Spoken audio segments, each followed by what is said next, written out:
بسم اللہ الرحمن الرحیم۔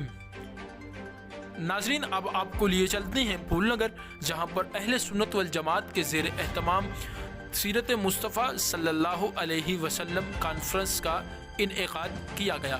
کانفرنس کے مہمان خصوصی اہل سنت والجماعت پاکستان کے صدر علامہ اورنگزیب فاروقی تھے۔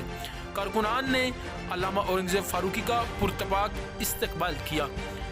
کارکنان کی کثیر تعداد نے علاقہ بھر سے کانفرنس میں شرکت کی، جبکہ دیگر علماء اکرام نعت خواں حضرات نے بھی کانفرنس کے اندر شرکت کی۔ انہوں نے اپنے خطاب میں کہا کہ تحفظ ناموس صحابہ و اہل بیت اور ناموس رسالت صلی اللہ علیہ وسلم کا تحفظ ہمارے ایمان کا حصہ ہے۔ انہوں نے حکومت وقت سے مطالبہ کیا کہ حکومت وقت گستاخان صحابہ و اہل بیت کے خلاف کڑی سے کڑی قانون سازی کرے اور ان کا راستہ روکے۔